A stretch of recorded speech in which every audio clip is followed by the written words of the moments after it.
All right, on page 2 of this note packet, we're going to look at this same scenario, but from an annuity perspective. And that is going to help us investigate how this future value of an annuity formula works, okay? So before we jump into the mapping out of the scenario, let's talk about what this word annuity means, okay? So what is an annuity? An annuity is a scheduled sequence of payments. Okay, so basically, there's two ways that you can think of an annuity. Okay, either you're saving money. Okay, so in a sense, you're receiving the payments. Okay, so like if you, I think I gave you this scenario in an earlier video. If you got a job and you decided to open a savings account and you got paid every 2 weeks and you automatically had $50 taken from each paycheck and automatically deposited into your savings account. And so you would be saving money with some interest rate, and every 2 weeks you have these regular deposits of $50 going into the bank. So every 2 weeks, there's a deposit of $50. Okay. So that's an annuity because it's regular payments or regular deposits. On the flip side, okay, you could be making the payments. So an example is a mortgage.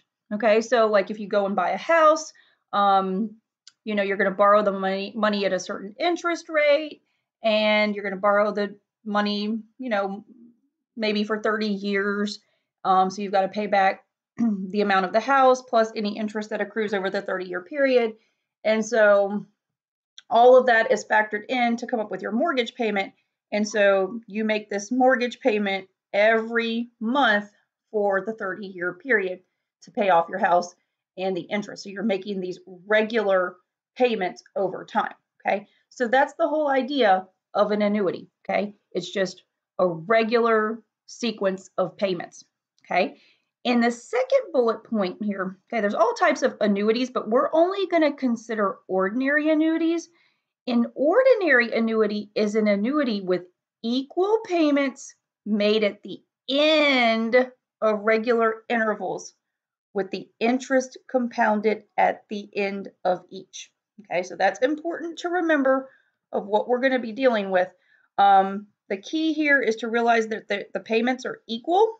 Okay, so all the payments are going to be the same amount. Okay, they are made at the end of each interval. Okay, and the interest is also compounded at the end of each interval. Okay, all right. So let's take a look at example 3. Okay, like I said, it's going to be very, very similar to the compound interest problem that we did in example 1 where we mapped that out. Okay, let's read it. Okay, notice I've got the same setup here to map out the 12-month period here. Okay, quarterly. Okay, so example 3. What is the final balance of a savings account earning 4.8% interest compounded quarterly if $1,500 is deposited at the end of every 3 months for 1 year? Okay, and again, assume no withdrawals are made. Okay, if you flip back and you read through example 1, okay, this is almost the identical problem. Okay, you've got a savings account, you've got the same interest rate, 4.8%. You're saving the money for 1 year. The interest is compounded quarterly, so you'll get an interest payment at the end of every 3 months. The deposit is $1,500. The difference here is that the deposit, the $1,500 deposit, is made at the end of every 3 months. So in example 1, it was a one-time deposit of $1,500 on January 1st. But now we're depositing $1,500 at the end of every quarter. Okay, so that is the difference here. Okay, so because we are saving money, okay, let's flip back to our formula sheet. So now because we are saving money, no withdrawals, and it's regular deposits into your account, now it turns into the future value of an annuity formula. Okay. All right, so let's go ahead and try to map this out. Okay, it's going to be very similar with the exception of these additional deposits. Okay, We're going to have the timeline set up the same exact way. 1 through 12 represents the months of the year. We have the interest is still compounded quarterly, okay? And so that means that the year is divided up into 4 equal parts every 3 months, just like in example 1, okay? You can think of this again as January 1st, and then your first quarter passes January, February, March. Think of this as March 31st. April, May, June. Think of this as June 30th. July, August, September. So end of September, September 30th. And then October, November, December. End of the year, December 31st. Okay, so we're following the same timeline we did in example 1.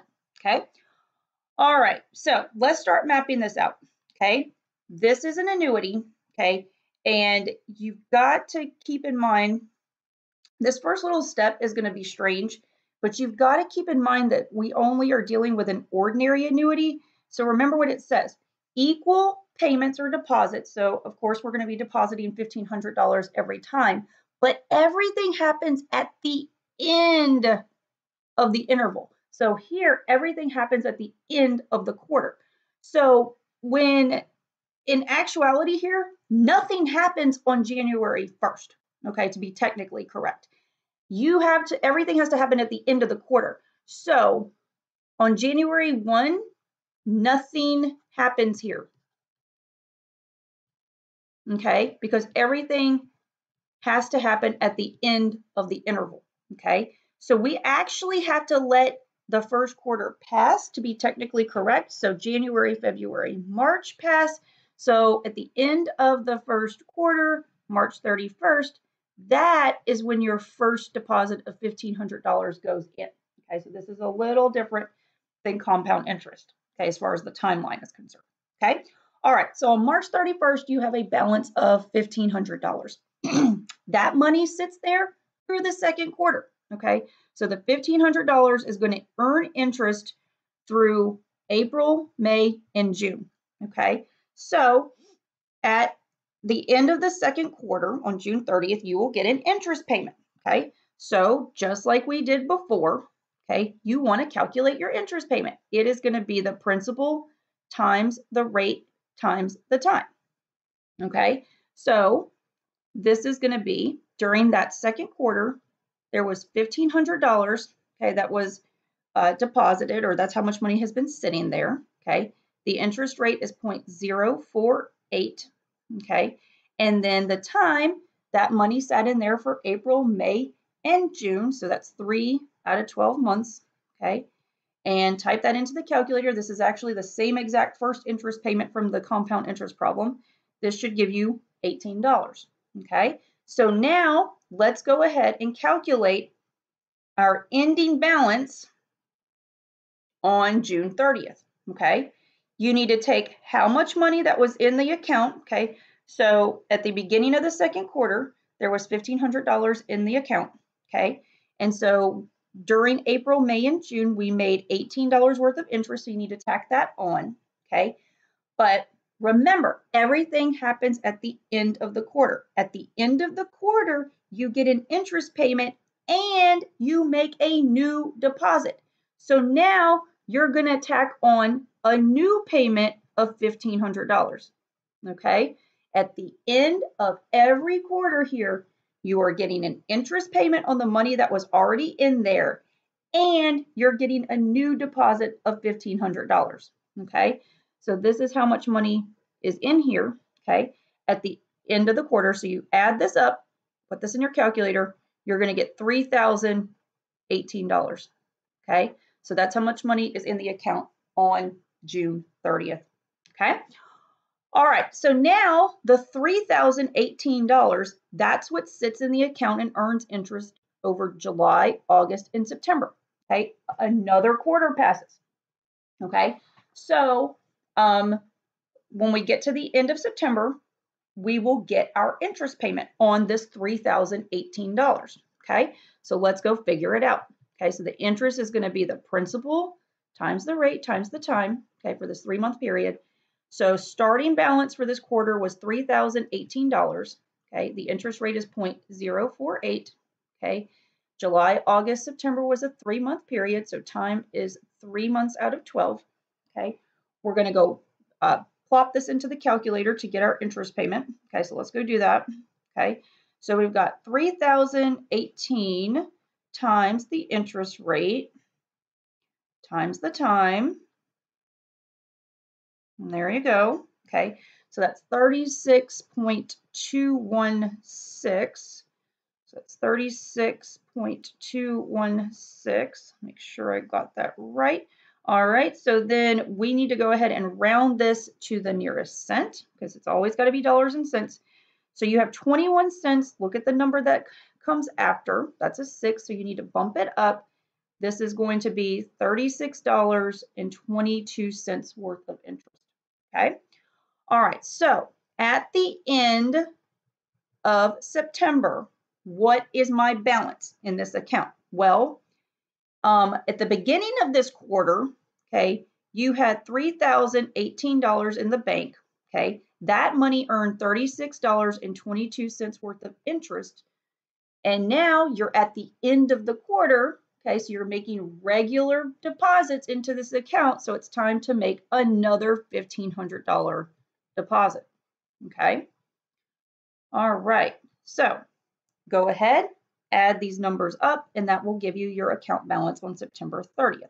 So we're going to have 3,018 plus 3622 plus that additional deposit of $1,500. Okay, so your ending balance is $4,554.22. Okay, so let's write that down. All right. Okay, so that's how much money you have going in to the last part of the year. Okay, so I'm just checking to make sure I got that right. All right, so this amount, $4,554.22, is going to sit there throughout October, November, December, and it's going to earn interest. Okay, so let's go ahead and see how much interest is earned over October, November, December. Okay, so we've got interest is principal times the rate times the time. So we started with $454.22 multiplied by the interest rate and our time, which is another 3-month period. Okay, we need to put this into the calculator, and I'm running out of room, so I'm going to work above here. Okay, so let's go put this in. Okay, so we've got $454.22 times the interest rate times the time. Okay, this will give us our interest payment. Okay, we are going to have to round this to the nearest cent. Okay, so let's write this down. All right, so we got 54.65064. Okay, if we round this to the nearest cent, we've got 65 cents. There's a 0 following it, so we don't need to round up. So this is going to be $54.65 worth of interest over that last part of the year. Okay, so on December 31st, let's calculate our final balance.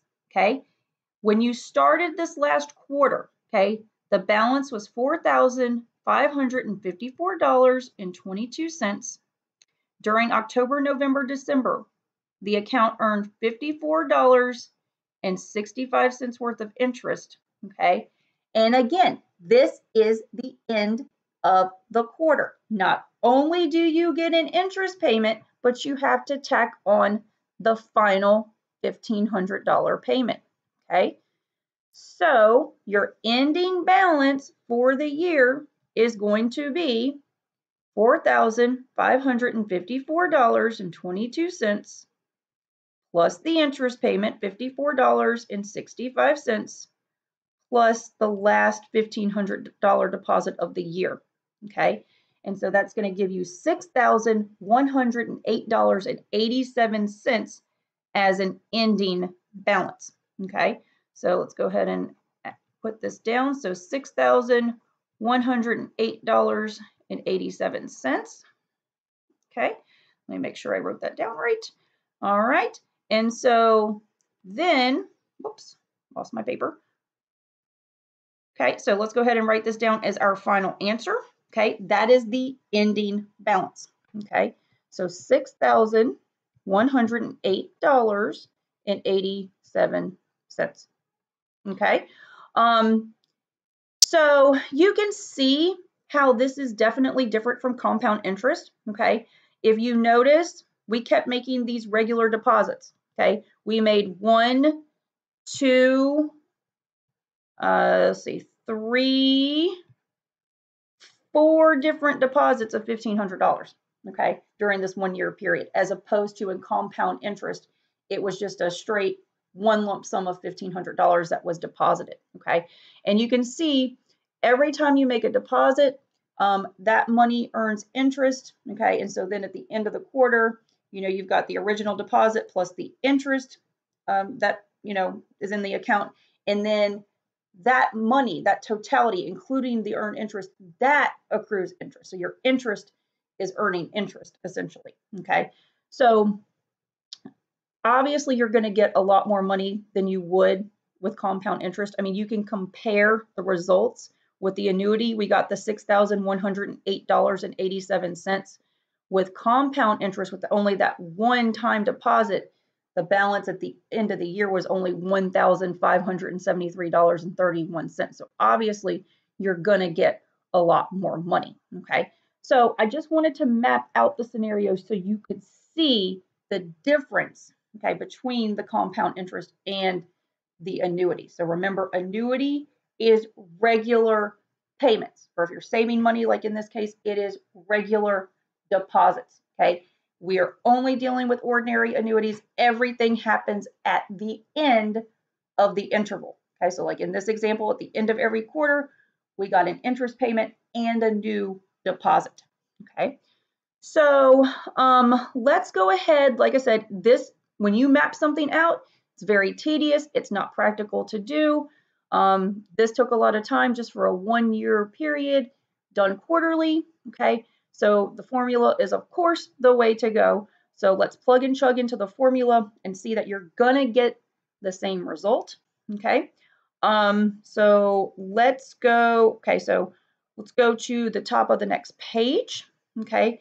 And example 4, it says rework the problem we just did with the annuity scenario, and we're going to use the formula for the future value of an annuity. Okay, so let's go to our formula sheet. Okay, here's the formula for the future value of an annuity. Okay, remember when you use this formula, it's like what we just did, you're saving money through regular deposits into your account. Okay, and you don't make any withdrawals. Okay, so here's your formula. It is definitely a little bit more complicated than the compound interest formula. Okay, so let's go ahead and write this down. Okay, so let's see. Here's the formula. A equals P times this stuff. Okay, so definitely a little more complicated. Luckily, all the variables mean the same thing that they did for compound interest. So let me go ahead and jot that down. A is going to be your account balance, and P is the amount of each regular payment or deposit. Okay, and then let's see. R is the interest rate as a decimal.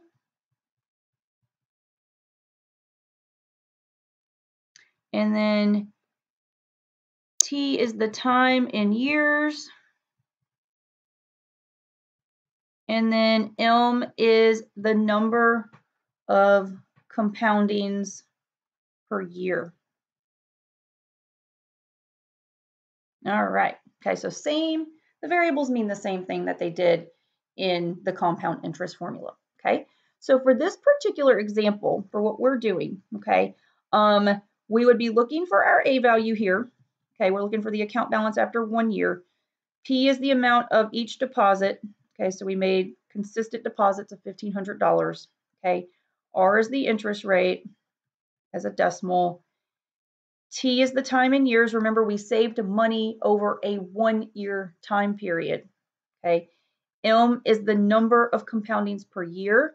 So since we added the interest quarterly, which coincided with how often we made a deposit. Compounded quarterly. Quarterly means 4 times a year. So the M value is 4. Okay. So you plug all of this in to your formula. Let me just set it up and then we'll just plop it into the calculator. Okay. All right. So here we go. This is what it should look like if you write it down. Okay. And like I said, this definitely looks a lot more complicated than the compound interest formula. Okay. So you're just, the more complicated your formula gets, just take it in steps. Okay. Don't try to plug everything in at once. Okay? You want to try to break it down. Okay. So when you have something like this, we're going to start with the most complicated part of the formula. Okay. We're going to start inside the brackets. Okay. And inside the brackets, if you compare the top to the bottom, the top is definitely more complicated. So we're going to put the top in first, get that number, then divide by the denominator. Okay. That will give us what is in brackets. Okay. And then once we have that, we can multiply by the $1,500. Okay. So let's try it. Okay, so I'm going to pull up the calculator so you just follow along with your calculator and watch your paper as to how I'm entering it. Again, I am going to start with what's inside the brackets, and I'm going to start in the numerator, the top. Okay, so I'm going to open my parentheses, and I'm going to put 1 plus R over M, okay, raised to the 4 times 1 power.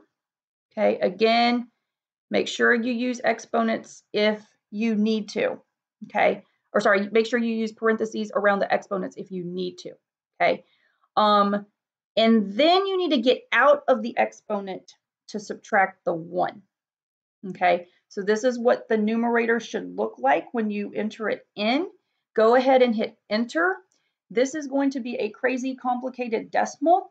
Remember, I have given you the speech that you absolutely cannot round until you get to the final answer. So you need to carry all these digits, okay? So now what we need to do is divide by what's in the denominator. So we need to divide by this 0.048 divided by 4, okay?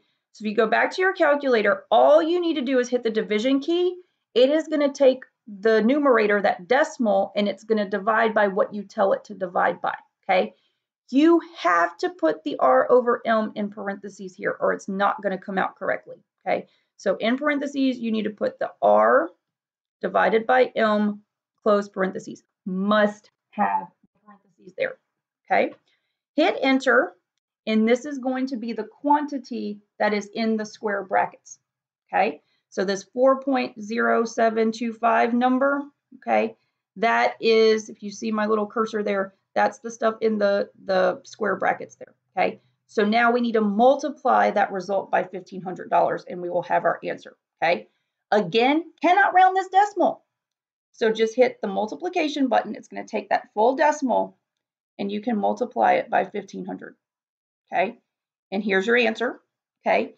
And you need to, this is going to be a dollars and cents answer. So you need to take this value and you need to round it to the nearest cent, okay? So let's write this down, okay? This comes out to be this number. I'm just going to write it down and then we'll round it. All right, so here we go. We've got 86 cents. Look what comes after. It's a 6, so we need to bump it up. Your final answer is going to be $6,108.87, okay? And that exactly matches what we got when we mapped it out. It's the same exact answer, okay? So that is how you use the formula, okay? All right, so what we're going to do next, because you've had exposure to both the compound interest formula and the future value of an annuity formula, okay? Before we go into more practice, okay, I am going to give you several situations, okay, so several problems, okay? We are just going to read through the problem. And we're going to label, is this a compound interest problem or is this a future value of an annuity problem? Okay. That way you at least can tell the difference. You get practice telling the difference between the two types of problems before we actually work them out. Okay. And we will do that in the next example.